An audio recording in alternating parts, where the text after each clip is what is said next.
Bom, meus irmãos, como a igreja sabe, nosso pastor está retornando de férias, e como esse é o último domingo dessa série de pregações que eu venho fazendo para vocês, na ausência dele, e partindo do princípio que ele ainda não está fisicamente na igreja, por que não pregar o livro de Apocalipse, né? Vou pedir para você abrir tua Bíblia no livro de Apocalipse,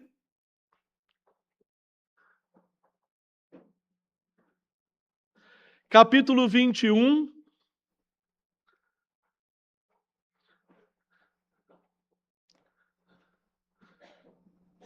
Faremos a leitura do versículo 1 até o versículo 7. Apocalipse, capítulo 21, versículo 1 até o versículo 7.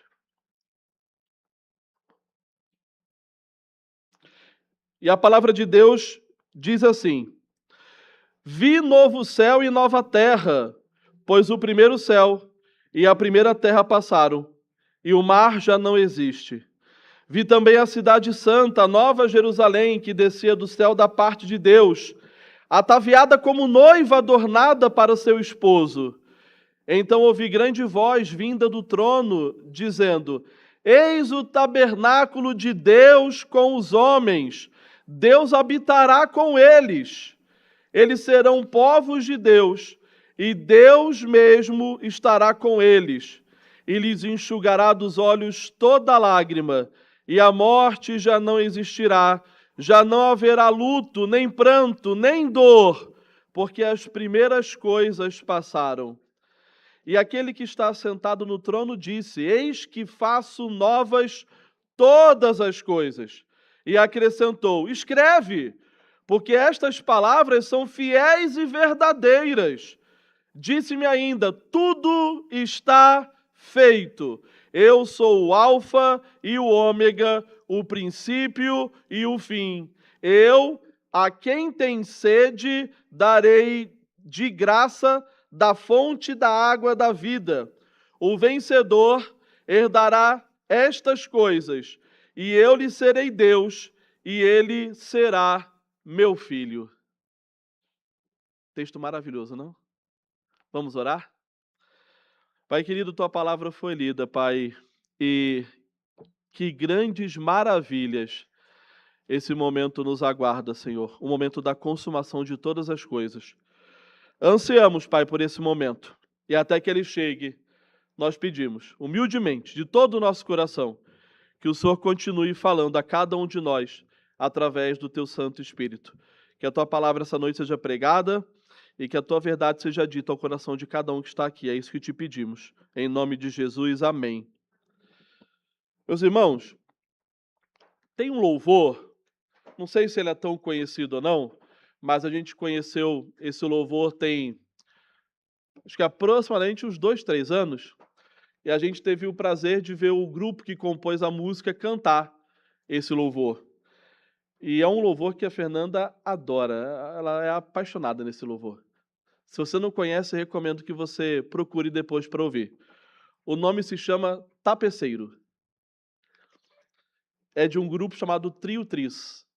Música maravilhosa. Não só da melhor qualidade musical, mas teologicamente maravilhosa. É a palavra de Deus pregada em canto. E essa música, esse louvor chamado Tapeceiro, ele vai falar de Deus usando essa grande metáfora.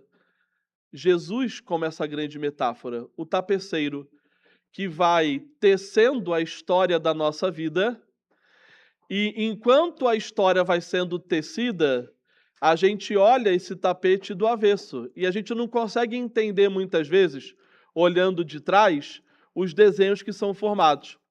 Mas quando a gente vira o tapete do lado certo, a gente consegue compreender a maravilha da história que estava sendo tecida, a perfeição da história de Deus. É um louvor maravilhoso para você poder ouvir. E esse louvor tem toda a relação, não com a pregação de hoje, mas ele tem relação com os nossos últimos 6 meses juntos aqui. Porque nos últimos 6 meses, eu venho pregando para a igreja parábolas do Novo Testamento e uma parábola do Antigo Testamento. E talvez, à medida que você foi acompanhando a pregação das parábolas, pode ser que você tenha olhado para elas como uma história solta.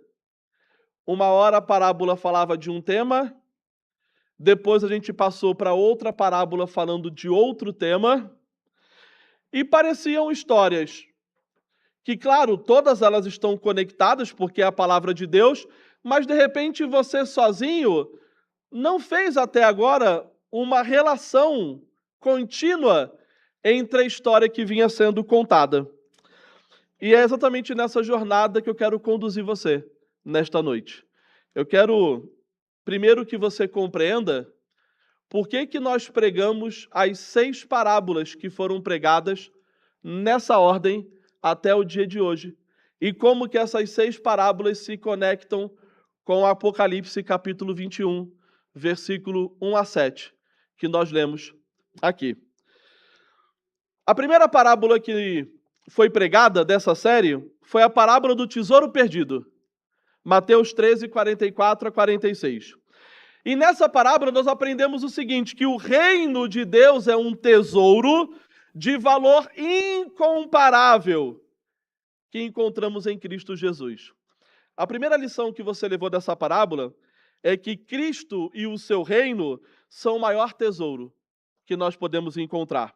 Nada nesse mundo, os seus bens, as suas conquistas, os relacionamentos pessoais que você possa conquistar, nada se compara ao privilégio de pertencer ao reino de Deus.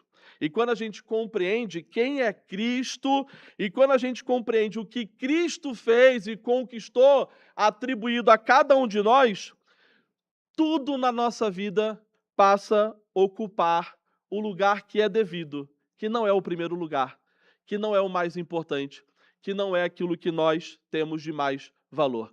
A segunda lição que você levou naquele dia, nessa parábola, é que o reino vale mais do que qualquer coisa que a gente possa ter deixado para trás. Seguir a Cristo significa para muitos de nós, a grande maioria, talvez todos, abrir mão de tudo aquilo que compete pelo lugar dele, coisas que antes eram talvez caras para cada um de nós, importantes para cada um de nós, mas o nosso coração pertence somente a ele. O reino, ele não custa pouco, mas ele vale infinitamente mais do que tudo que você possa ter deixado para trás. Ele não custa pouco, não é para a gente, porque para a gente a verdade é que o preço não houve, não custou nada. Para Cristo Jesus não custou pouco, mas o valor dele é infinitamente superior a qualquer preço que a gente poderia sonhar e pagar, ainda que não conseguíssemos. A terceira lição que você levou dessa parábola é que nós só podemos possuir esse tesouro porque Cristo abriu mão de tudo por nós. Nós não pagamos o preço da nossa entrada no reino. Jesus pagou esse preço por cada um de nós. O Filho de Deus se humilhou. O Filho de Deus assumiu a forma de servo. O Filho de Deus tornou-se obediente até a morte e morte de cruz, para que nós pudéssemos receber gratuitamente aquilo que jamais poderíamos conquistar. O ponto central da parábola do tesouro perdido foi: a caminhada começa quando Deus abre os nossos olhos para enxergarmos a beleza e a supremacia de Cristo. E ele se torna mais valioso do que tudo aquilo que antes ocupava o nosso coração. A segunda parábola que nós pregamos foi a parábola de Lucas capítulo 15, do filho pródigo. E nessa parábola nós vimos que aquele Deus que nos entrega esse tesouro que parecia perdido e que nós encontramos, mas na verdade que foi direcionado, decretado, predestinado para cada um de nós antes da fundação do mundo, esse mesmo Deus que nos chama para esse reino, ele é um Pai que nos recebe com amor abundante. A primeira lição que a gente aprendeu naquele dia, nessa parábola, é que a graça do Pai sempre alcança o filho que se arrepende. Como filho mais novo, muitas vezes a gente busca a nossa própria satisfação pessoal, as nossas conquistas, ganhar o mundo por nós mesmos, apenas para descobrir que nada nesse mundo pode preencher a fome que a nossa alma tem. A boa notícia é que a boa notícia do Evangelho é que não importa o quão distante você esteja. Eu não sei qual é a tua história de vida que você está aqui essa noite. Eu não sei qual distante você está ou quão distante você esteve. O importante é que o Pai continua aguardando, parado naquela estrada, esperando a sua volta. Ele espera o retorno de cada um dos seus filhos. Ele vai atrás de cada um dos seus filhos e se alegra em receber cada um dos seus filhos de volta. A segunda lição que a gente aprendeu nessa parábola é que, igualmente, como o filho mais novo se perde longe do pai, é possível estar perto do pai, igual o filho mais velho estava, mas igualmente distante no coração. A tragédia do filho mais velho nos ensina que nem toda proximidade exterior com Deus, por mérito, por desempenho, significa proximidade interior. O filho mais velho nos ensinou que é possível estar na igreja, é possível estar sentado aqui agora, é possível estar ouvindo essa pregação, é possível obedecer cada um dos pontos da liturgia ou dos trabalhos da igreja e ainda assim estar distante do Pai, estar com o coração distante do Pai.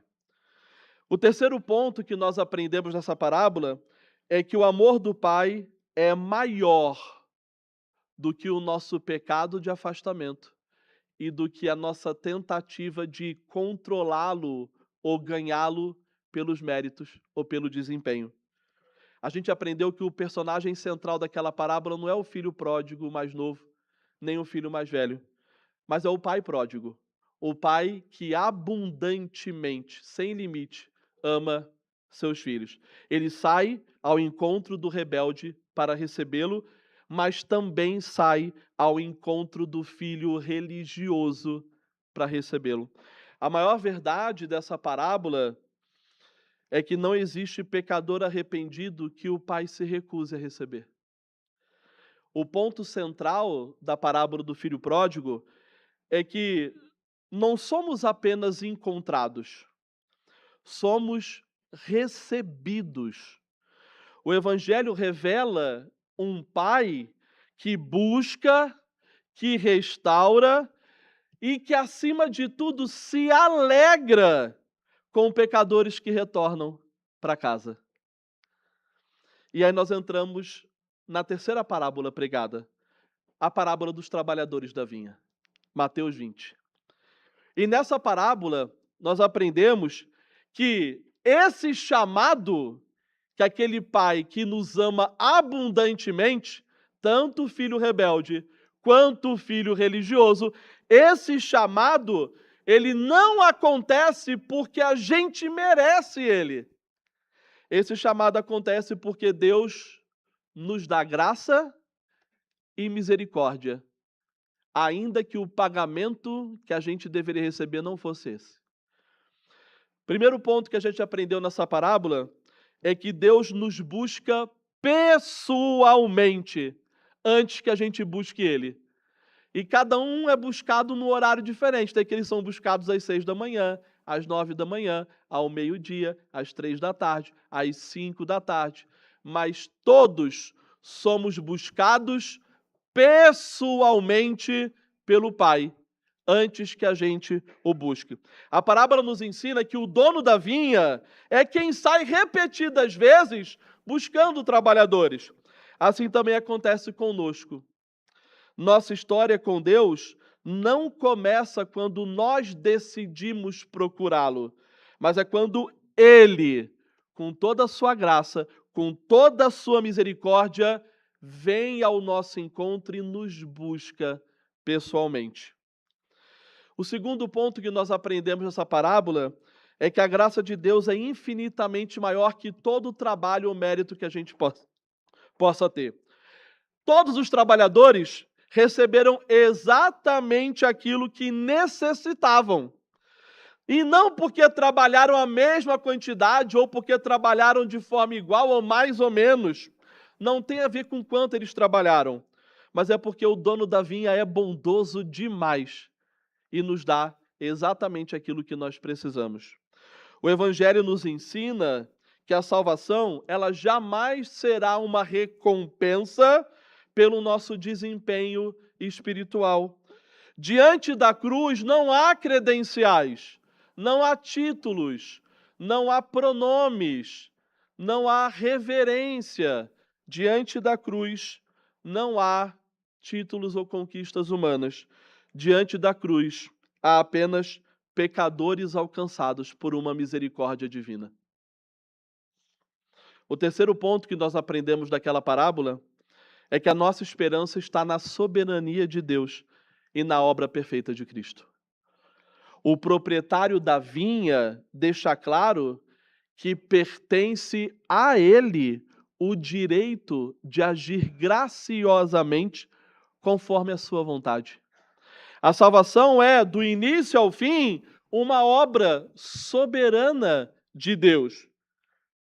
A única obra verdadeiramente digna de ser recompensada foi realizada por Cristo Jesus em nosso favor.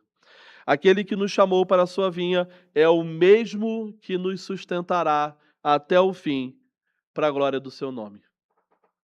O ponto central da parábola dos trabalhadores da vinha é que nós entramos no reino, aquele reino que o Pai nos recebe, mesmo rebeldes ou mesmo religiosos, que é um tesouro de valor imensurável.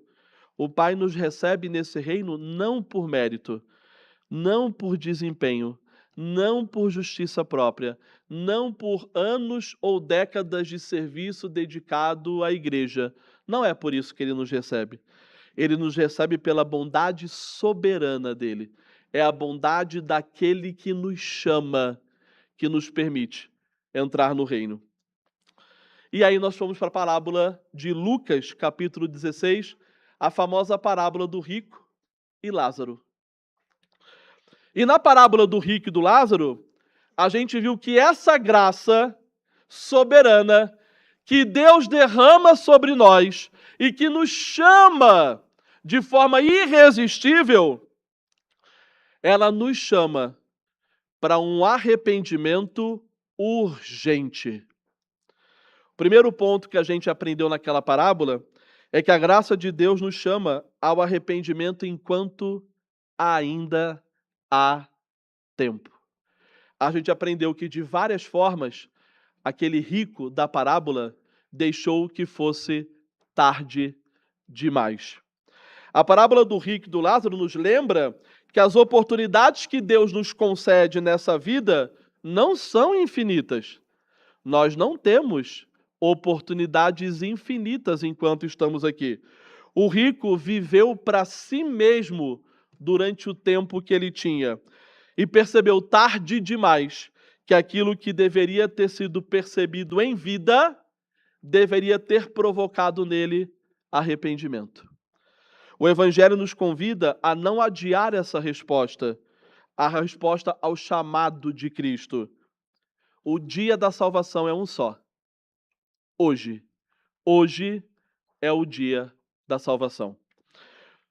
O segundo ponto que nós aprendemos dessa parábola é que nenhuma riqueza ou realização terrena pode ocupar o lugar que pertence a Deus.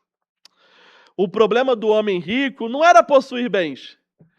Em momento algum da parábola, o rico é condenado por ser rico, por ter tido a graça de Deus derramada sobre a vida dele e permitido que ele tivesse uma vida boa ou uma vida confortável. Não é sobre possuir bens, mas ser possuído por eles.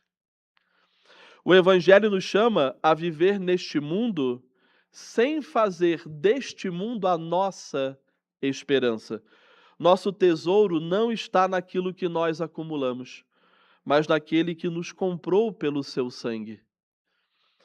O terceiro ponto que nós aprendemos com a parábola do rico e do Lázaro é que a palavra de Deus é plenamente suficiente para nos conduzir a este chamado em direção a Cristo. Lembra que na parábola, Abraão declara que aqueles que não ouvem a palavra de Deus também não serão convencidos se um milagre extraordinário acontecesse. Que a lei e os profetas eram suficientes, ou seja, a palavra de Deus. E as Escrituras, a lei e os profetas, toda a palavra de Deus, dão testemunho de um único nome. É o testemunho de Cristo Jesus, crucificado, ressurreto, revelando tudo o que a gente precisa para termos salvação em Cristo Jesus. Por isso, nós não devemos esperar que circunstâncias extraordinárias nos façam obedecer aos mandamentos, às ordenanças que Deus nos deixou, que Jesus nos deixou. Ou seja, a hora de ouvir a voz de Deus é quando? É agora. E a hora de anunciar o Evangelho? É agora. E a hora de pregar? Agora. E fazer discípulos? É agora. A hora é agora. A hora de entregar a sua vida integralmente a Jesus é agora. Não espere que seja tarde demais. O ponto central da parábola do rico e do Lázaro foi: a misericórdia de Deus não deve nos conduzir à indiferença. A misericórdia de Deus deve nos conduzir à mudança de vida. A eternidade é real e o chamado de Cristo exige uma resposta hoje. Essa resposta a gente não consegue dar sozinho, é pela ação do Espírito Santo. Mas não resista no teu coração quando ela chegar. Não endureça teu coração quando ela chegar. Não espere que seja tarde demais. A parábola seguinte que a gente viu foi a parábola do Antigo Testamento. Aquela parábola que está lá em 2 Samuel capítulo 12. A parábola que o profeta Natan conta para confrontar o pecado de Davi. E nessa parábola nós entendemos que esse Deus que nos chama de forma irresistível e nós ouvimos esse chamado e entregamos a nossa vida ao Filho amado dele, o nosso Senhor Jesus, ele continua trabalhando em nós e continua confrontando o nosso pecado. Ele continua nos purificando do nosso pecado.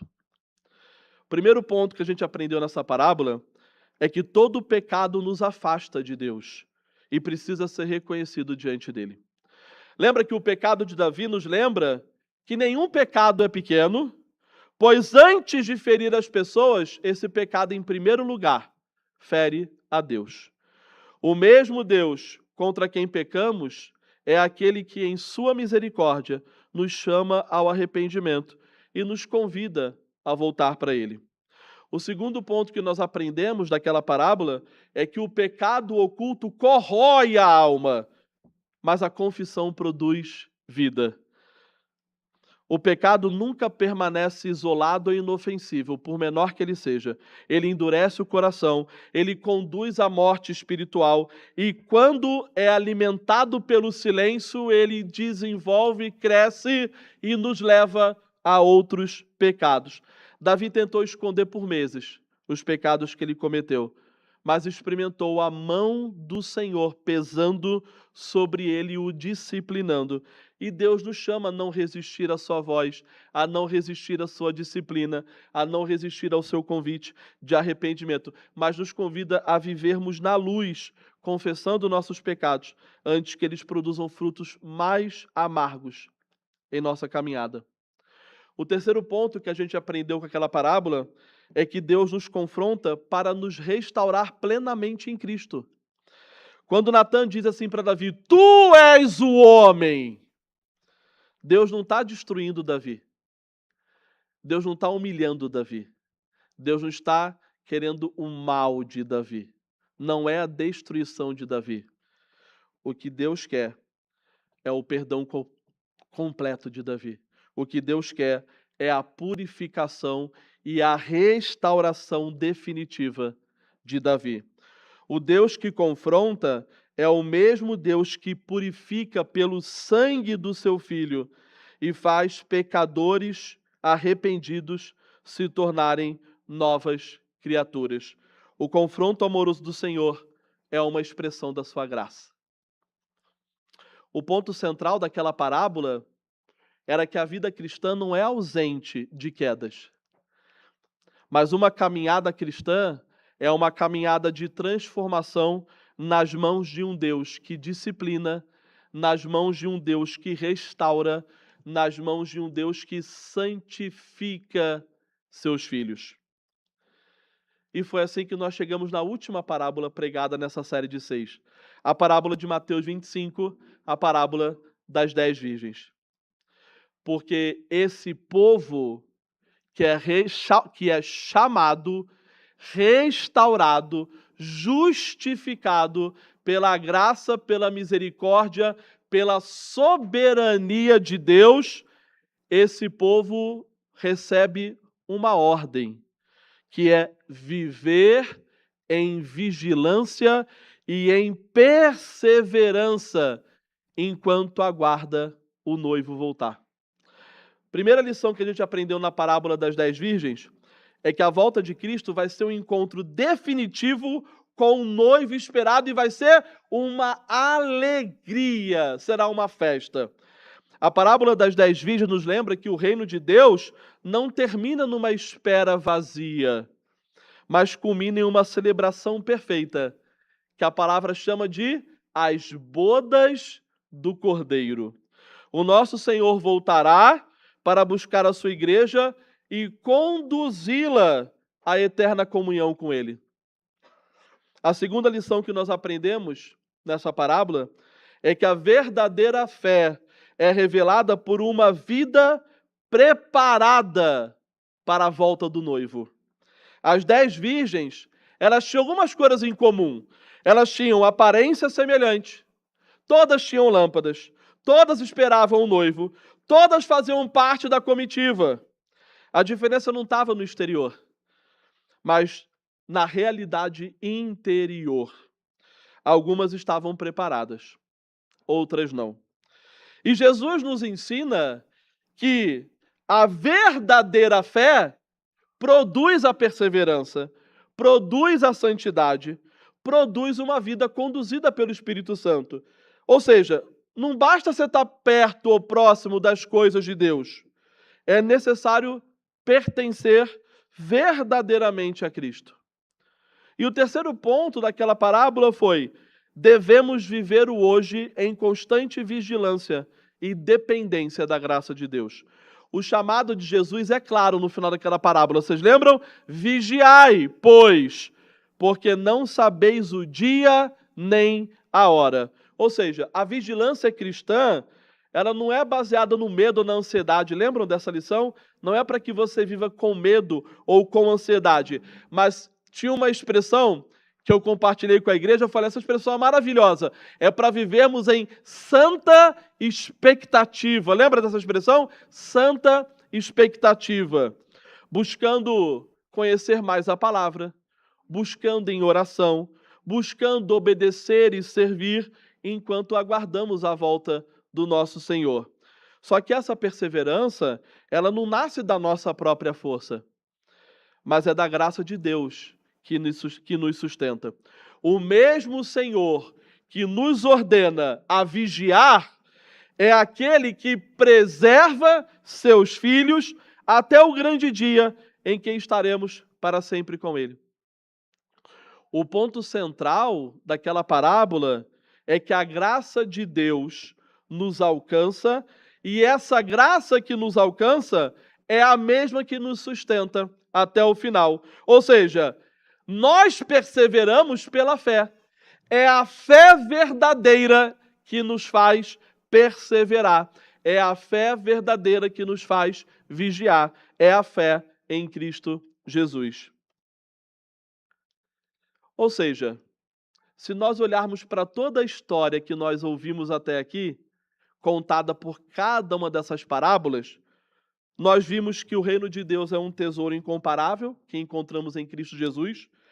Deus nos chama para esse reino O Deus que nos chama para esse reino é um Pai que nos recebe com amor abundante, mesmo que a gente não mereça, mas é pela sua graça e misericórdia. Essa graça jamais nos deixa como estamos, ela nos produz uma resposta urgente de arrependimento, ela confronta o nosso pecado e ela continua confrontando ele por toda a nossa vida. E como povo restaurado por esse Deus maravilhoso que nos chama, nós somos chamados a viver em vigilância, em perseverança, aguardando o retorno do nosso noivo. E é justamente aqui que nós entramos no texto que nós lemos hoje. Apocalipse capítulo 21, versículo 1 até o versículo 7. Porque a gloriosa consumação dessa caminhada cristã que a gente viu aqui, ou seja, o dia em que Deus fará novas todas as coisas e habitará eternamente com o seu povo, está em Apocalipse capítulo 21, versículo de 1 a 7. E eu quero ler novamente o texto de Apocalipse com a igreja, mas dessa vez eu quero convidar a igreja a ler junto comigo, para que a gente possa compreender em profundidade, para que o Espírito Santo fale ao teu coração enquanto você lê a profundidade dos versículos de Apocalipse 21, Apocalipse capítulo 21, versículo 1 ao versículo 7. Então, leiamos a igreja toda a uma só voz. Vi novo céu e nova terra, pois o primeiro céu e a primeira terra passaram, e o mar já não existe. Vi também a cidade santa, a nova Jerusalém, que descia do céu da parte de Deus, ataviada como noiva, adornada para o seu esposo. Então ouvi grande voz vinda do trono, dizendo: Eis o tabernáculo de Deus com os homens. Deus habitará com eles. Eles serão povos de Deus, e Deus mesmo estará com eles. E lhes enxugará dos olhos toda lágrima, e a morte já não existirá. Já não haverá luto, nem pranto, nem dor, porque as primeiras coisas passaram. E aquele que está sentado no trono disse: Eis que faço novas todas as coisas. E acrescentou: Escreve, porque estas palavras são fiéis e verdadeiras. Disse-me ainda: Tudo está feito. Eu sou o Alfa e o Ômega, o princípio e o fim. Eu, a quem tem sede, darei de graça da fonte da água da vida. O vencedor herdará estas coisas, e eu lhe serei Deus, e ele será meu filho. Esse último versículo, ele tem que emocionar muito o nosso coração. O vencedor herdará estas coisas. Eu lhe serei Deus, e ele me será filho. Quando a gente estuda esse texto de Apocalipse, a gente pode dividir ele basicamente em 3 partes. E é em cima dessas 3 partes que eu quero conduzir a igreja nesse texto.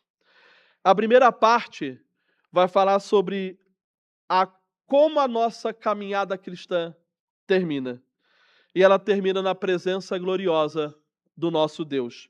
É do versículo 1 ao versículo 3. A história da redenção, ela começa, lembra quando nós encontramos o tesouro perdido?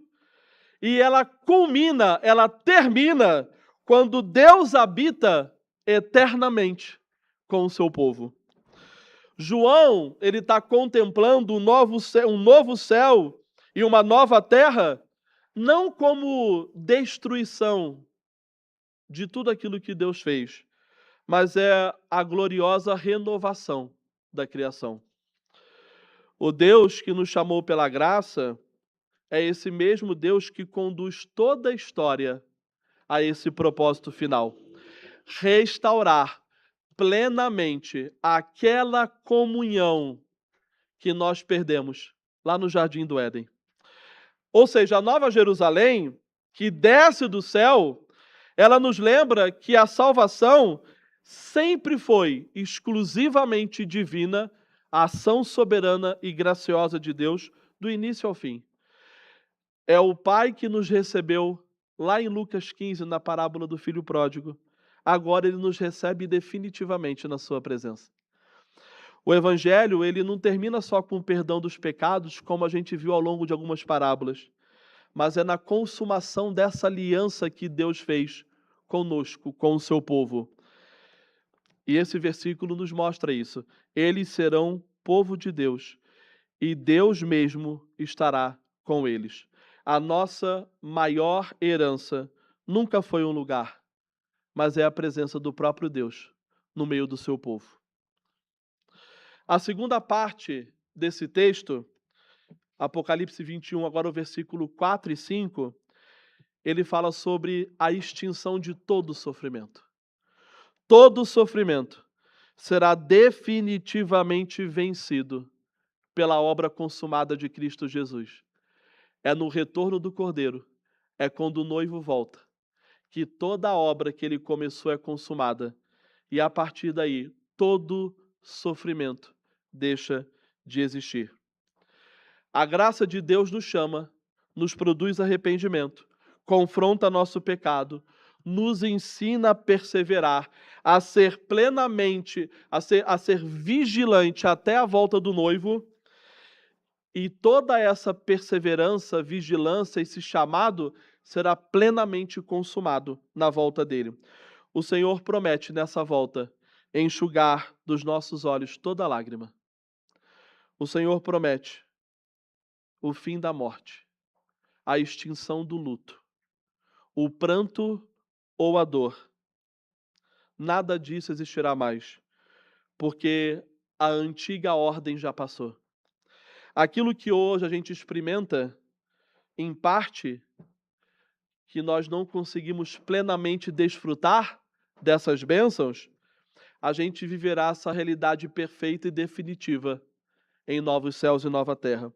O pecado que hoje a gente tenta combater, luta para combater, pede a Deus que nos ajude a vencer, travamos essas batalhas, esse pecado não mais existirá. A vigilância vai dar lugar ao descanso eterno. A esperança dará lugar à visão gloriosa do Senhor. Lembra no estudo que a gente fez que eu falei da visão beatífica?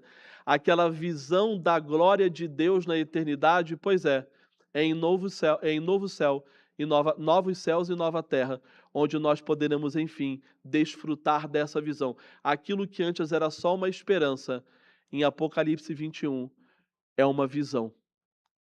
Quando Deus declara, eis que faço novas todas as coisas, ele nos lembra que a mesma obra que ele começou em nós também será completada na criação. Não somos apenas nós que seremos restaurados com corpos glorificados. Toda a criação será restaurada.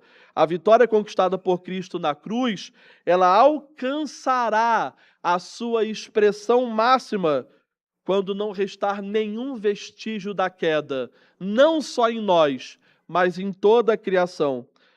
É a perfeita santidade daqueles que foram redimidos pelo Cordeiro, não só nós, mas, de novo, toda a criação. A terceira e última parte desse texto de Apocalipse promete aos filhos de Deus uma herança. Aqueles que foram recebidos como filhos, independente do tempo que foram rebeldes, independente se eram religiosos ou não, independente se a prática externa não combinava com a interna. Não é sobre isso.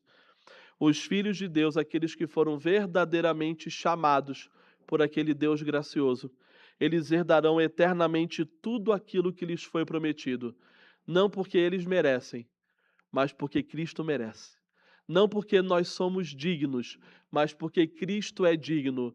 E é pelo amor a Cristo, é pela profissão da fé no nome dele que nós temos acesso a essa herança. É porque Cristo é o Filho amado, que em Cristo nós também somos chamados de filhos. A caminhada cristã ela não termina apenas num destino glorioso, mas no cumprimento de todas as promessas que a aliança que Deus fez com o seu povo, lá desde Abraão, lembra? Abraão 15, as promessas, todas aquelas bênçãos, né? Abraão 15, não, Gênesis 15, todas aquelas bênçãos prometidas a Abraão, elas se concluem neste momento glorioso, onde viveremos eternamente na presença do Pai. E o Deus que se apresenta como Alfa e Ômega é o mesmo que iniciou a história da redenção e prometeu conduzi-la até o final. E algumas dessas promessas são: aos sedentos, ele oferece gratuitamente a água da vida. Aos que perseveram pela fé, uma herança eterna. Eu lhe serei Deus, e ele me será filho. Essa promessa, ela não aponta para a consumação da obra gloriosa de Deus na vida do seu povo. Ela aponta para aqueles que encontraram esse tesouro perdido, conduzido por esse Deus maravilhoso, chamados por esse Deus gracioso, e que foram recebidos porque o Pai os ama abundantemente, alcançados pela graça soberana dele, conduzidos ao arrependimento, purificados nos seus pecados, preservados em vigilância até esse dia. O grande privilégio dos redimidos não será apenas contemplar a nova criação, mas pertencer eternamente ao Deus que os chamou, primeiro que os amou, depois que os chamou, que os regenerou, que os salvou, que os proveu até o final e que os trouxe em segurança até a casa dele, até esse lar definitivo.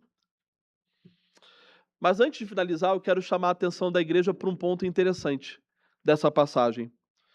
Porque esse trecho de Apocalipse 21, Deus é chamado de o Alfa e o Ômega, o princípio e o fim. Só que quando você avança para o capítulo seguinte, lá no capítulo 22, no versículo 13, a palavra de Deus diz assim: eu sou o Alfa e o Ômega, o primeiro e o último, o princípio e o fim. Só que no capítulo 22, no versículo 13, é Jesus falando. Quando a gente volta para João, capítulo 1, versículo 1, a gente vê que João compartilha com a gente que no princípio era o Verbo. O Verbo estava com Deus e o Verbo era Deus. Ou seja, aquele que a gente vê na consumação de todas as coisas é o mesmo Deus eterno do começo ao final da história que ele mesmo escreveu. E esse Deus coexiste em três pessoas diferentes. É o Pai, o Filho e o Espírito Santo, participando de toda a história da criação, envolvidos na restauração final de todas as coisas. O Pai garantindo todas as promessas que havia feito. O Filho cumprindo à risca perfeitamente toda a obra da redenção e da consumação. E o Espírito Santo aplicando essa obra em nossos corações e nos conduzindo como povo de Deus até a consumação final. A história começa com Deus criando todas as coisas pelo poder da sua palavra e termina com Deus fazendo novas todas as coisas pelo seu poder. E é para a gente agradecer esse Deus maravilhoso, Pai, Filho e Espírito Santo, que eu quero convidar a igreja a se colocar de pé e louvarmos a esse Deus triuno, louvarmos a esse Deus que coexiste em três pessoas, que nós possamos nos lembrar das promessas que Deus fez, Deus Pai, das promessas que Deus Filho consumou e cumpriu, e as promessas que o Espírito Santo aplica na vida de cada um de nós.